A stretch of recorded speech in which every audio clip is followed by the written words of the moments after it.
Hey everyone, my name is James. I'm a producer with Gearbox Software. Hey, my name's Joel. I'm from 2K Australia. In case people haven't seen the news lately, 2K Australia and Gearbox Software are collaborating on an all-new Borderlands title called Borderlands The Pre-Sequel. Now, this is a full new standalone Borderlands title which is coming to Xbox 360, PlayStation 3, and Windows PC in the fall of this year. And we're here to give a run-through of the demo that we prepared for PAX East earlier this year. So why don't we get stuck into it? Yeah, alright, so right now we're looking at Athena, who is one of the new playable characters. She's a sort of a famous NPC from Borderlands 1 DLC, the General Knox DLC. Right now we're putting our skill points into the Phalanx tree, which enhances her kinetic aspects, which is this energy shield that Athena has that allows her to absorb attacks from enemies and throw it back at them. Alright, let's go ahead and get looting. Over here we have one of our new loot chests. We're going to go and open up and we're going to see what we've got inside. Alright, looks like we have one of our new Cryo Guns. Cryo is a new ice elemental that we've introduced in the pre-sequel. Fires ice bullets that allow you to freeze enemies and shatter them. We also have the laser gun, which is a new gun type. So it has different kind of laser attacks. Each manufacturer has their own kind. Right now we're looking at the Maliwan laser gun, and we might run into a couple of different types later on that we can show off. This is the Oz kit. This is an O2 kit. You need O2 because you're on the moon surface of Pandora's moon surface, Elpis. And Elpis is just like Earth's moon in the sense that there's a very thin atmosphere, very low gravity, so you need oxygen, but there's not really much on the surface. Looking at our other playable character, Wilhelm, you might have seen that there's a sort of a shimmering bubble over his head. That's his oxygen bubble. That allows him to breathe on the surface. The entire time that you're out there, you're losing oxygen, but don't worry. We've got plenty of stuff in place to make sure that you always have opportunities to get more O2. Case in point, we've just found one of the air geysers. You run on top of one of these things and it's going to fill up your oxygen. This is really important, not just because you need oxygen to breathe and live, but because we have some new features that we've added that use oxygen. Joel, why don't you tell us some about that? Yeah, so when we were bringing in this oxygen system, we didn't want to bring in something that was annoying to players and a resource to manage. We wanted to bring in something that could give them cool new abilities. So you can see we're on the moon, you can already do low gravity jumps, but if we jump and then press jump again, you'll actually vent some oxygen and you'll do a boost. It'll allow you to go a little bit higher. You can also kind of push yourself forward. So why don't we do a jump and then boost forward? And one of the other cool things you can do, it's kind of my favorite thing to do in the game at the moment. It's technically called a slam, but I like to call it a butt stomp. If you jump up in the air, press jump again to boost, and then press crouch, you actually slam down to the ground and do an area of effect attack. It's a great way to manage crowds, to shove them back, because if you're in a low gravity area, you can push them back pretty far, which might be the edge that you need to either like run away or focus on one guy before you deal with the rest of the crowd. Alright, now we're going to go ahead and move into the next area. This is the comm facility. There's a signal that's being jammed that you need to take care of so that you can get back up to Helios, which is the moonshot facility. In the pre-sequel, Jack is in charge of Helios. He's not the Hyperion CEO yet that you know from Borderlands 2. Right now he's just managing the station, and you've been kicked off it and you got to get back. Coming from that comms facility. Get in there, switch it off, because things are getting really interesting up here, kiddo, and in a not fun kind of way. What's your bum in there? Reed Biller owns that place now, and I've heard he's a right nut job. You probably would have heard a bit of an Australian accent there. During the development of the game, it just so happened that the moon kind of turned into Australia. Alright, now where we are right now, there's this big gap. You wouldn't be able to make this jump normally in Borderlands, but with the oxygen system, we can kind of push out this jump. So let's go ahead and see if we can clear that gap.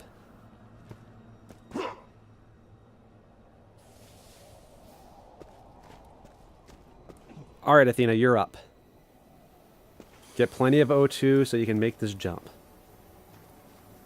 This is my favorite part of the demo because I like to push our demo drivers to boost as late as possible. Whoa. Just like that. I like to see them sweat. So why don't we keep moving? You'll notice when we boost that oxygen meter is draining. And you can see in the horizon there's actually a beam shooting up to the sky and a HUD marker, and that's an oxygen generator. We can activate that in a sec, but this is Borderlands, so, you know, you always loot. And yeah, low gravity, no atmosphere. But when you actually activate the oxygen generator, now there is atmosphere. So when we open up this other lootable, you'll see that it behaves differently. We want to make sure that the that this whole system felt organic, that it felt real, that it didn't just feel like it was tacked on.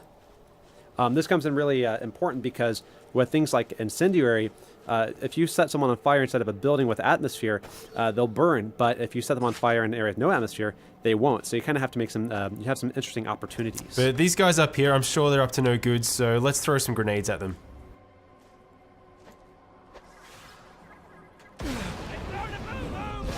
Whoa.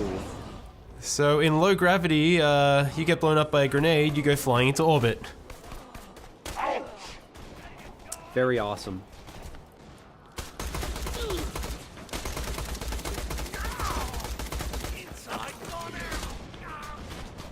Now you'll see these guys who are outside of the oxygen dome, they're wearing the same bubble that you are, and if you manage to get a headshot like that, they'll actually start venting oxygen and become vulnerable. And this really brings tactics into play for the player. So you can come into a space, and if you have a really kick-ass incendiary weapon, you can choose to turn on the oxygen, or you can try and take out their bubbles that way. But why don't we take a chance to have a look at our co-op buddy Wilhelm. So people probably remember Wilhelm from Borderlands 2. It was the big robot that you fought right at the beginning, the first big boss. In this game, he starts out just as a man because this is his origin story as well as many other characters. And the really cool thing is, as you're building out his skill tree, not only do you gain new abilities, but you actually visually change him as well. You get robotic arms, robotic legs, shoulder-mounted rocket turrets. You're essentially building out his skill tree to tell the story of how he became the boss you fought in Borderlands 2, which we've had a lot of fun making. But I think it's probably time to show off our first new action skill for Borderlands The Pre-Sequel. What do you think, James? Yeah, it sounds like a good idea. We're coming up on the barrier here for the comp facility. This is being run by the Scavs, which are the scavengers. They're essentially moon bandits. They're not going to let us in without a fight. They're even bringing out some heavy hitters, some turrets, but luckily we've got our Aspis to help us with that. Let's try to absorb as much damage as we can and throw it back at them.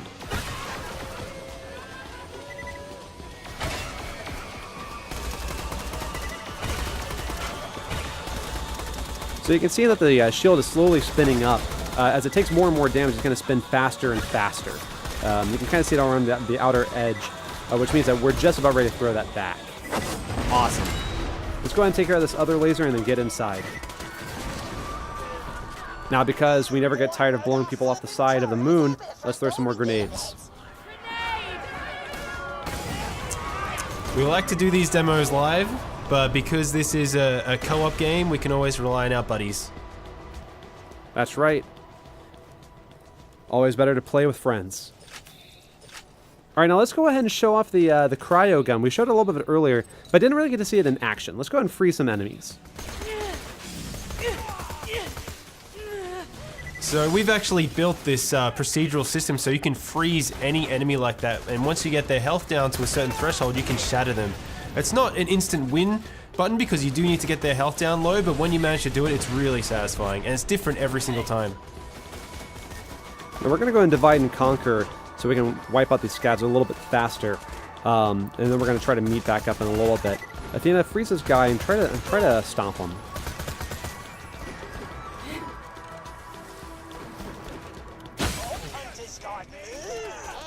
Athena had a good tactic there. If you manage to get really high, your butt stuff will actually do more damage. So if you freeze someone, you can butt stomp down and shatter them from above. Now, you can do more than just freezing them while they're on the ground. We've got some jet fighter, some sort of jetpack enemies. Let's try to freeze them while they're in the air.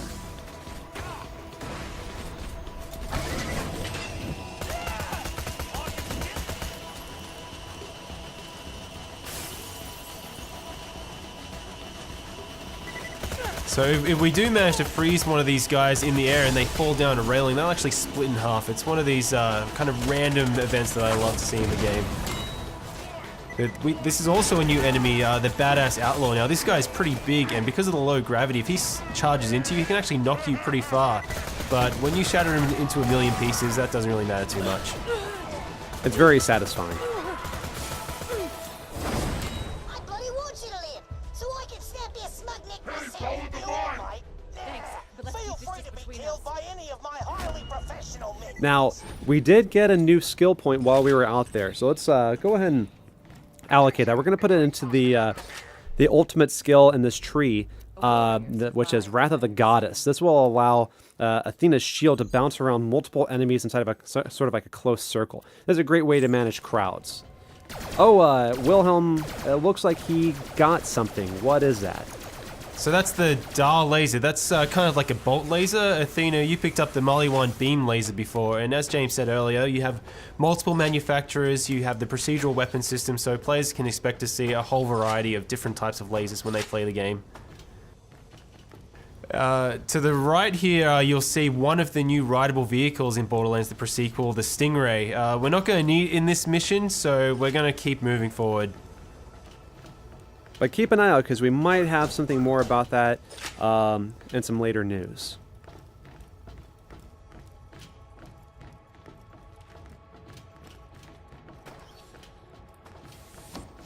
Alright, looks like I found another loot chest. Let's pop this open and see what we have. Let's see if we have a new Oz kit over to the right here. So what does this Oz kit do? Let's see. So it looks like it increases your oxygen meter. It allows you to create an oxygen bubble, which comes in really handy when doing a slam. So let's go ahead and give that to Wilhelm and see if we can do some damage with it.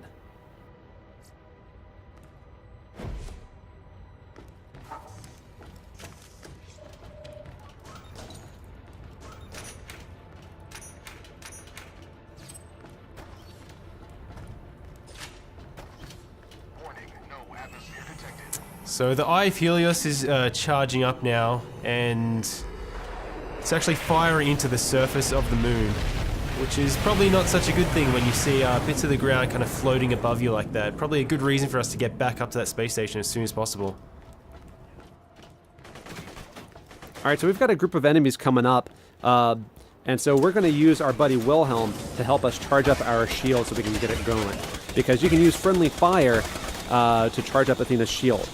Let's try and take out all those guys at once. Nice. Awesome. Alright, Wilhelm, yep, butt stomp time.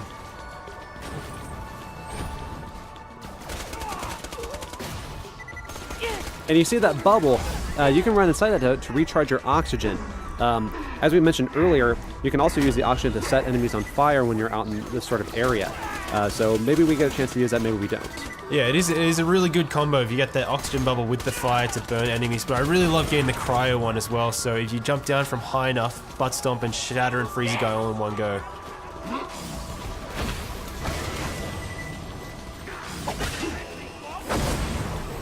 Why don't we try and get some more butt stomps happening? I never get tired of it.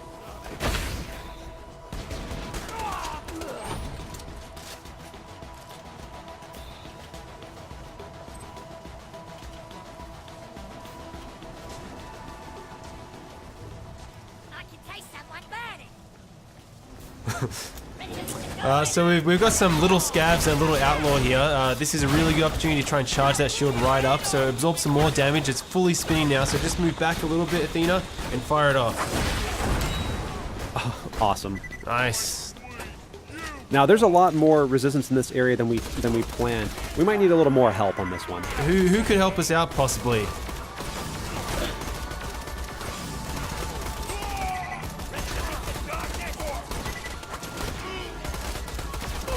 Uh-oh. Alright, we really need some help now. We need some help. And we have playable Claptrap. For the first time ever in a Borderlands game, you get to play as Claptrap.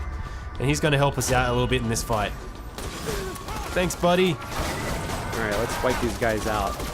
And the other playable character in Borderlands The Pre-Sequel is Nisha the Lawbringer, who fans of the franchise will also remember.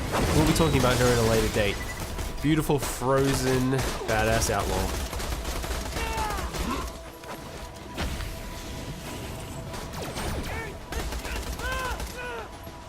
So yeah, we should probably head in here and try and disable that signal so we can get up to the space station.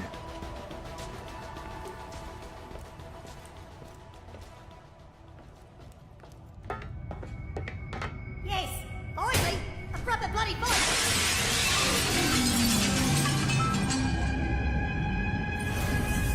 Sky's a freaking toy! We can love this. All right, you better get him, Athena. Getting close.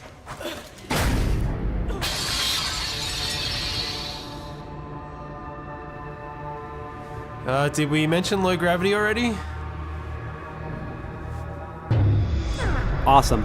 Well, hey, thanks everyone for staying tuned for Borderlands The Pre-Sequel, coming to you this fall. That's spring for all the Aussies out there. You coming?